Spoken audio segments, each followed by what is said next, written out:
lantunan puji beserta syukur kita persembahkan kehadirat Allah Subhanahu wa taala yang selalu mencurahkan rahmat, nikmat dan karunia kepada kita. Semoga Allah kekalkan hingga akhir hayat kita. Salawat bernadakan salam semoga selalu tercurah kepada Habibina baginda Nabi Muhammad sallallahu alaihi wasallam, imam syekh masjid yang ulun tuan muliakan, pengurus dan remaja masjid yang ulun tuan muliakan, hadirin gure-gure ulun tuan alim ulama dan cendekiawan muslim yang ulun tuan muliakan, serta hadirin jamaah Jumat yang dimuliakan Allah Subhanahu wa taala. Alhamdulillah, dengan iradah Allah kita telah berada di tahun 2022. Artinya Allah Subhanahu wa taala masih mencurahkan nikmat umur panjang kepada kita. Setelah dahulu, kalau dulu kita 13 tahun telah berjualan, maka sekarang sudah melewati masa 13 menuju kepada 14 tahun. Kalau dulu kita bekerja sudah 10 tahun, berarti ini sudah berangkat kepada 11 tahun. Kalau dulunya kita pelajar sudah 5 tahun, maka ini sudah menuju kepada 6 tahun. Artinya umur kita semakin pendek, yang telah kita lewati semakin panjang. Banyak rintangan, banyak kesedihan dan banyak kesusahan yang telah kita lewati. Semua itu bermuara pada takdir dan iradah Allah.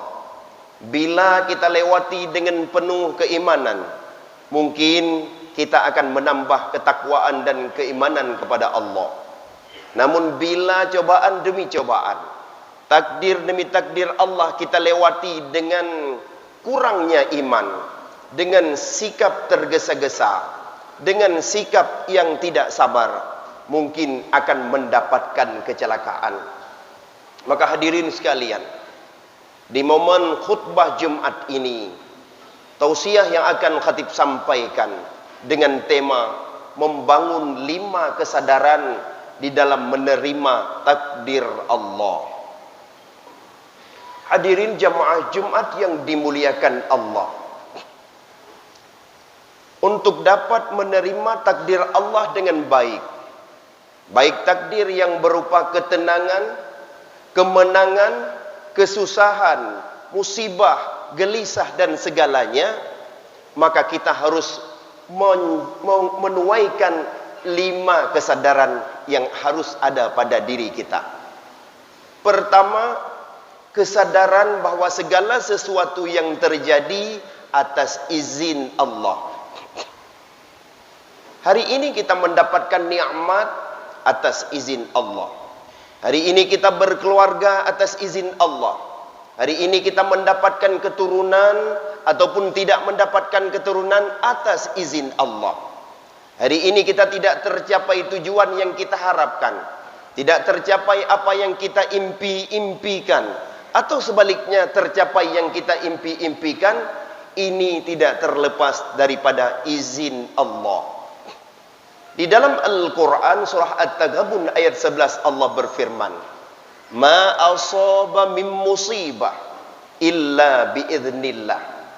Tidak ada apapun musibah, cobaan yang menimpa kita manusia kecuali atas izin Allah. Wa may yu'min billah yahdi qalbah.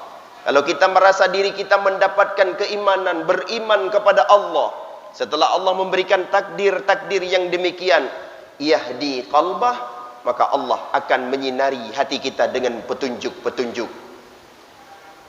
Maka hadirin sekalian, berdasarkan ayat ini jelas bahwa sesungguhnya tidak ada yang terjadi di atas dunia ini tanpa izin Allah. Kalau sekiranya kita sadar bahwa semuanya terjadi atas izin Allah, alangkah baik untuk kita terima dengan ikhlas dan lapang dada. Hari ini kita gagal, tetap kita terima dengan ikhlas. Besok kita berhasil, kita bersyukur kepada Allah. Lusa kita tidak mencapai target, itu pun semua atas izin Allah. Kesadaran yang pertama harus kita pupuk agar hati menjadi tenang dalam menerima takdir Allah. Adapun kesadaran yang kedua, kesadaran yang harus kita pupuk dalam menerima takdir Allah, bahawa semua yang datang dari Allah, semua yang telah diciptakan oleh Allah, semua yang telah Allah siapkan kepada kita, terjadi kepada kita baik di sisi Allah. Kesadaran akan baik terhadap segala sesuatu yang Allah berikan, yang perlu tatanum bak diri kita nyo. Karena kata Rasul, sesungguhnya urusan orang mukmin itu adalah baik. Amrahu inna amrahu kullahu khair. Sesungguhnya mandum-mandum urusan orang mukmin itu adalah kebaikan. Terkadang di depan mata kita itu musibah. Terkadang dengan kasat mata lahiriah itu cobaan. Dengan kasat mata kita memandang itu kesedihan, itu kesusahan. Tetapi ujung-ujung daripada cobaan tersebut adalah manis. Ujung-ujung daripada musibah tersebut adalah indah. Ujung-ujung daripada perjuangan yang telah kita lakukan semua akan mendapatkan kenikmatan-kenikmatan. Kita semua pernah merasakan masa kecil yang pahit, masa kecil yang tidak mencapai tujuan. Jangankan untuk mengharapkan sesuatu, terkadang sepeda pun yang kita bayangkan tidak dapat. Tetapi beranjak kita remaja semakin meningkat, beranjak kita dewasa, apapun keinginan dan tujuan kita semakin dapat. Artinya, di balik kesusahan, di balik kepayahan, di balik apapun yang telah kita lewati, akan ada manis dan indah pada ujung-ujungnya. Maka jangan pernah Anda menilai semua pemberian Allah itu adalah tidak baik, tapi nilailah semua pemberian Allah adalah sangat baik bagi manusia. Kesadaran yang ketiga yang harus kita bangun, kesadaran bahawa setiap musibah yang diberikan Allah kepada kita, setiap cobaan yang diberikan Allah kepada kita, terukur. Terukur maksudnya bagaimana? Terukur maksudnya tidak melebihi daripada kapasitas kesanggupan hati kita. Maka Allah mengatakan dalam Al-Quran, la yukallifullahu nafsan illa wus'aha. Tidak lebih Allah memberikan bala kepada kita. Tidak berlebihan Allah mencoba kita. Tidak berlebihan Allah memberikan musibah kepada kita selain daripada kesanggupan yang ada pada kita.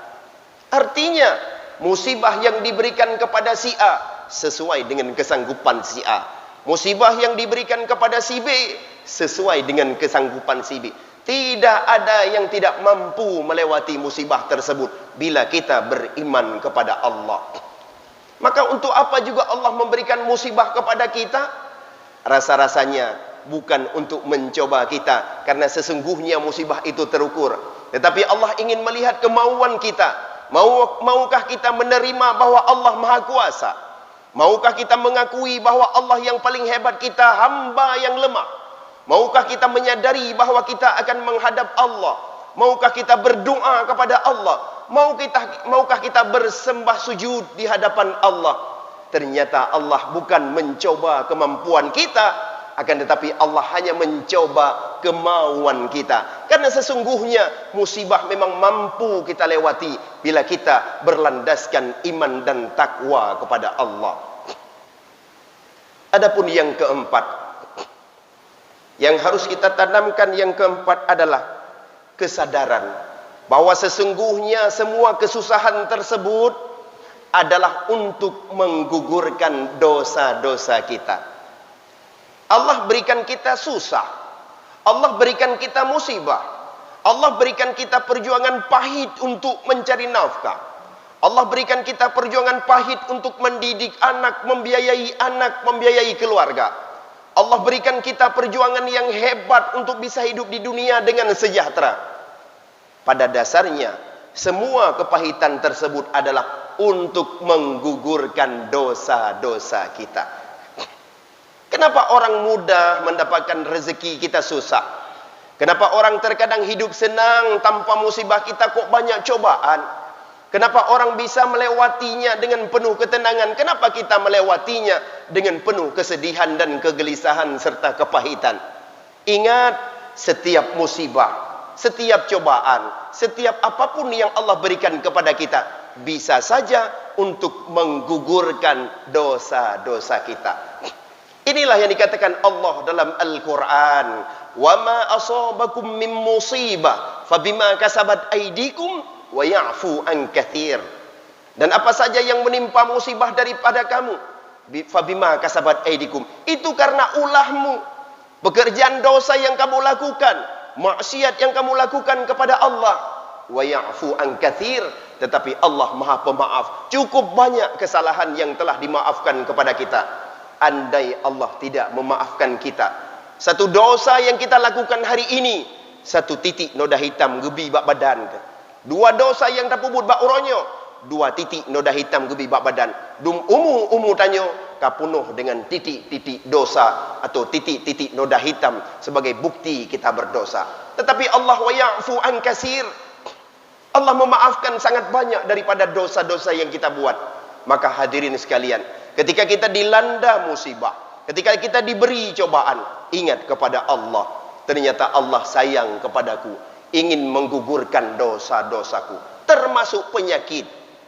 Ada seorang datang kepada alim ulama, kepada ahli sufi, kepada aulia Allah. Dia melihat aulia Allah sedang terbaring sakit. Dia berdoa kepada Allah agar sembuh aulia atau ulama yang berada di sisi sampingnya. Setelah dia berdoa, ulama tersebut bertanya, "Wahai sahabatku, apa yang engkau panjatkan dalam doamu?" "Aku ingin memanjatkan agar engkau sembuh dari penyakitmu. Aku berdoa kepada Allah agar penyakitmu diangkat oleh Allah." Apa kata aulia tadi? "Janganlah engkau berdoa seperti itu. Karena ketika aku sakit hari ini, artinya Allah mengingatku, artinya Allah sayang kepadaku, artinya Allah menegurku, artinya aku sedang berhubungan langsung dengan Allah. Sakitku adalah karunia Allah. Sakitku adalah tanda bahwa Allah sayang kepadaku dan ingin menggugurkan dosa-dosaku." Maka hadirin sekalian, sebenarnya ketika kita dilanda musibah, ingat banyak dosa yang telah digugurkan dari kita. Untuk mendapatkan fadilah tersebut, tentu lewatilah dengan kesabaran. Dan yang kelima, kesadaran yang harus kita bangun sebagai muslim adalah kesadaran bahwa kita ditolong oleh Allah. Siapapun kita, mau kaya, miskin, ditolong oleh Allah. Berdoa kepada Allah, bermunajat kepada Allah. Di antara sekian banyak kita telah melewati 2021 dengan berbagai macam kegelisahan.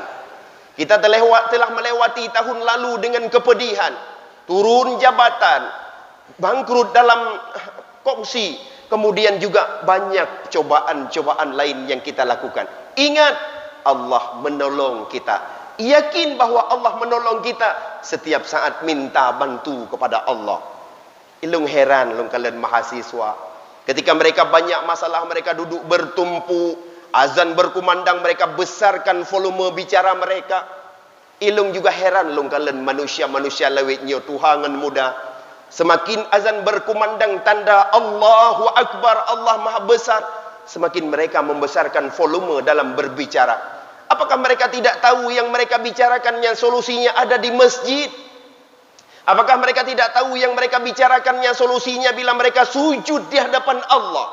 Apakah mereka tidak tahu yang mereka cita-citakannya ada di tangan Allah? Tinggal saja mereka sujud, bermohon, berdoa di hadapan Allah, baru Allah berikan yang mereka inginkan. Kan tacet langit bak kedai kopi mantang tamaraya-raya sungan azan. Bukan kita tidak menghormati panggilan Allah. Kenapa itu dilakukan oleh muslimin? Ratusan kereta, ratusan orang bertumpuk-tumpukan tanpa muat di warung-warung. Tetapi kosong masjid di saat salat 5 waktu. Terbukti bahwa kita belum sadar. Ternyata panggilan dan pertolongan Allah ada pada kita. Kesadaran akan pertolongan Allah diberikan kepada kita. Perlu sekali menyomenan asaina masalah menghadap kepada Allah. Tidak ada masalah pun menghadap kepada Allah karena Allah penolong kita, karena Allah menerima doa kita, karena Allah mengijabah segala yang kita butuhkan. Maka oleh karenanya hadirin, pada mimbar khutbah kali ini kembali khatib ingin mengajak, marilah kita sebagai muslim kuatkan 5 kesadaran ini pada diri kita. Kesadaran yang pertama, bahwa segala sesuatu atas izin Allah. Kesadaran yang kedua, bahwa segala sesuatu yang Allah berikan kepada kita itu yang terbaik di sisi Allah. Kesadaran yang ketiga, bahwa semua kepahitan, cobaan dan musibah sudah terukur di sisi Allah. Dan kesadaran yang keempat yang harus kita lakukan adalah kita tahu bahwa segala cobaan tersebut adalah merupakan penggugur dosa-dosa kita. Dan kesadaran yang kelima, kita juga harus tahu dan harus sadar bahwa sesungguhnya Allah Maha Penolong akan menolong hamba-hamba yang bermunajat dan berdoa kepada Allah Subhanahu wa taala. Inilah yang dapat khatib sampaikan. Moga-moga kita menjadi orang pilihan di hadapan Allah yang mampu menerima segala takdir dan iradah Allah dengan penuh keikhlasan, dengan penuh keluangan hati, dan dengan penuh kemurnian jiwa untuk menerima dengan senang terhadap segala ketentuan Allah. Amin ya rabbal alamin.